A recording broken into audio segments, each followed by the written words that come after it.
Assalamualaikum warahmatullahi wabarakatuh. Kembali lagi bersama Pemuda Bertani, channel Wong Tani. Di video kali ini kita akan membahas cara aplikasi herbisida pratumbuh dan pasca tumbuh yang benar pada tanaman kita. Tetapi sebelum kita lanjut ke videonya, jangan lupa dukung terus channel Pemuda Bertani agar channel bisa berkembang, memberikan manfaat dan informasi khususnya dalam dunia pertanian. Salam Pemuda Bertani, petani sukses, Indonesia maju.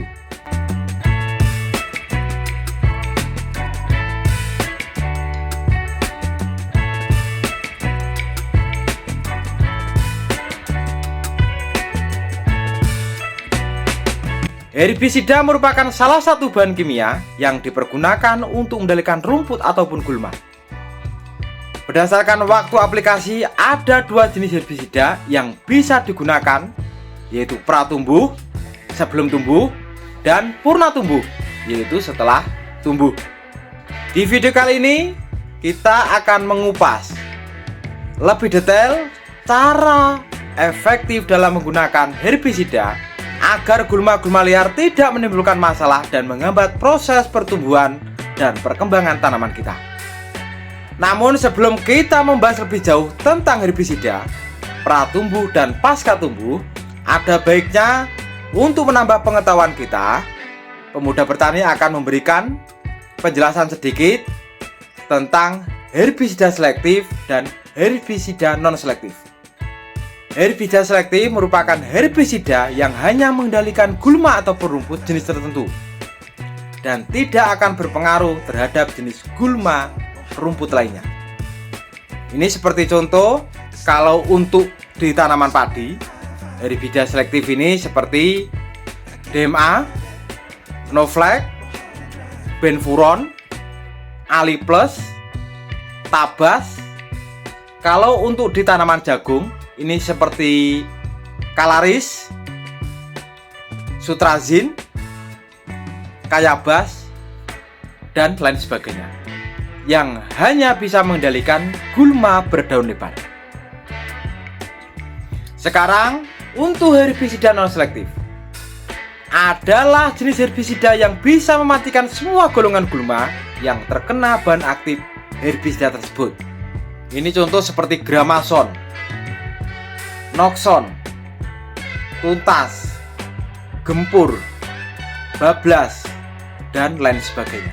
Itu adalah jenis herbisida berdasarkan selektifnya. Sekarang jenis herbisida berdasarkan cara kerjanya. Ini ada dua juga, yaitu secara kontak dan sistemik.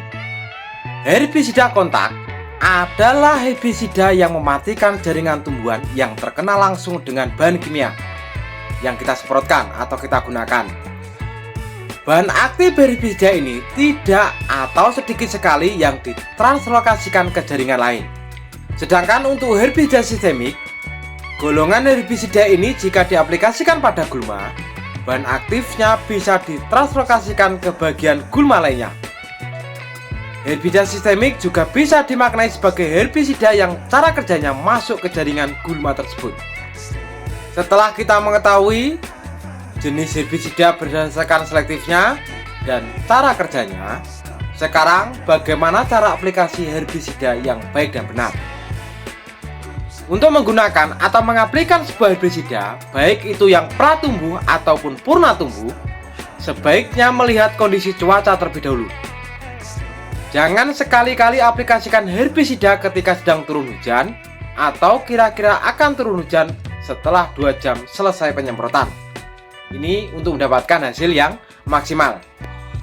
Hal tersebut akan sangat berpengaruh karena hujan akan membersihkan herbisida yang menempel pada daun dan batang gulma, sehingga gulma yang terkena obat rumput tersebut akan tetap hidup.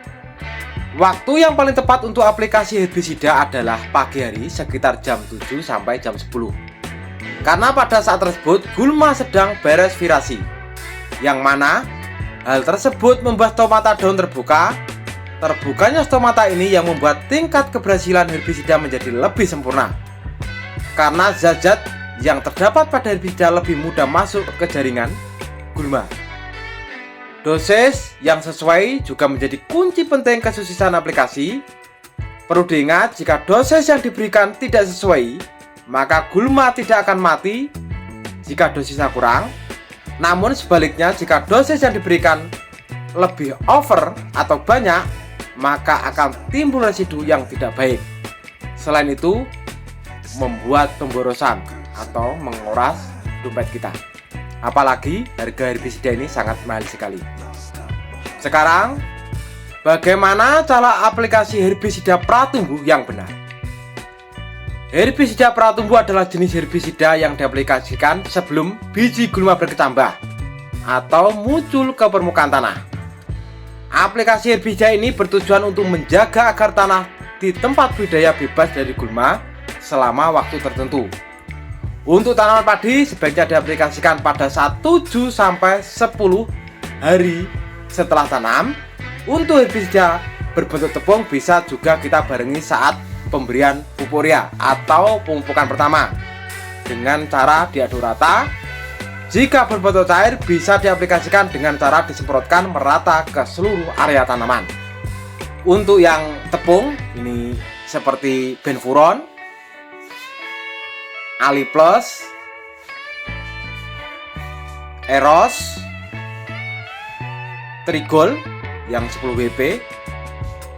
Kalau yang cair ini seperti Tabas, bisa Rizestar, Novlek, Gul, Rumpas, dan lain sebagainya. Masih banyak sekali merek-merek herbisida pratumbuh yang bisa kita pilih dan kita gunakan. Sekarang untuk aplikasi herbisida pasca tumbuh. Herbisida pasca tumbuh adalah kelompok herbisida yang diaplikasikan setelah gulma tumbuh. Obat gulma ini bisa diaplikasikan saat gulma masih muda ataupun dewasa. Untuk cara aplikasi herbisida pasca tumbuh cukup mudah, yaitu dengan cara penyemprotan merata ke seluruh bagian gulma. Untuk contoh ini herbisida pasca tumbuh, ini bisa glifosat, paraquat, propanil, dan lain sebagainya. Ini karena sangat banyak sekali untuk brand-brand merek, baik herbisida pratumbuh maupun pasca tumbuh. Demikianlah, semoga bisa bermanfaat untuk sahabat-sahabat muda bertani dimanapun berada. Nantinya dalam pengaplikasian herbisida buat tanaman kita, kenali dulu rumput yang akan kita kendalikan dan pilih herbisida yang tepat agar nanti kita ini bisa mendapatkan hasil yang maksimal. Karena yang kita ketahui, harga herbisida ini tidak murah, jadi agar tidak terjadi pemborosan atau menguras kantong kita. Semoga bisa bermanfaat. Dukung terus Muda Bertani agar terus bisa berkembang, memberikan manfaat dan informasi khususnya dalam dunia pertanian. Salam pemuda bertani, petani sukses, Indonesia maju. Wassalamualaikum warahmatullahi wabarakatuh.